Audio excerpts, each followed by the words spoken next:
I mean, whatever you did before to create the cancer, if you continue that, it is still going to produce cancer. Yeah. So, you mentioned pain and immune modulation. That's something that is paramount to this entire conversation.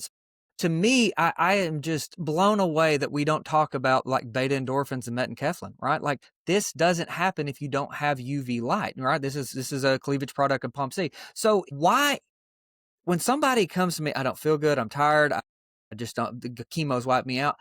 You've got to get in the sun, right? We've got to have UV. And that's different than a tanning bed. It's different than a UV device, right? It's just full spectrum, not polarized. Like there's so many other things that the sun, there's not a replacement for the sun. I think there's some little things we do, but there's not a replacement. So that is such an important conversation, in my opinion.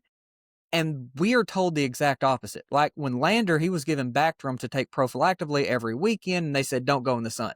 Well, I didn't give him Bactrim, and we were out in the sun playing every weekend, right? Every day, actually. So, what are your thoughts on that? Just a little bit. I know you're running out of time, but I think that this is something that we can give people hope that they have more things they can do that's inexpensive, that is actually a massive, massive needle. Yeah.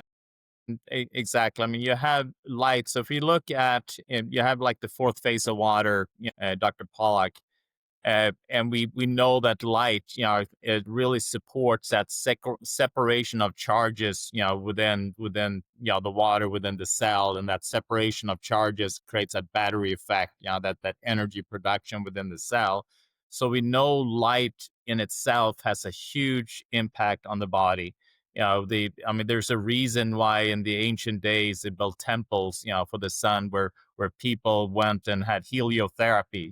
They went up there so they could be closer to the sun and not have as much atmosphere that is separating them between the sun. I mean, now obviously we're also dealing with all the things they're spraying where they're trying to kind of block the sun. So it's almost like we then need to be out there even more because we are not getting as much sun exposure when we're outside. But yeah, we have all these different receptors, the tubulin receptors that, and then you talked about the microtubulin where they're seeing actually it's transporting then light from the bloodstream, from the skin surface, from the eye into the cells, into the mitochondria. And we know the mitochondria is very light dependent.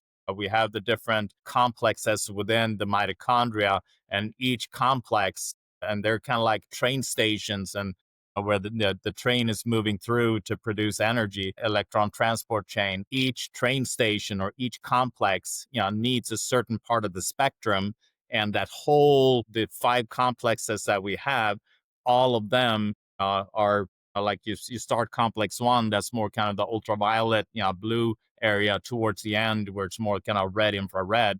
So it's like, the mitochondria is that visualization, or is kind of the promise from God to Noah, so to say, here's a rainbow, and this is my promise.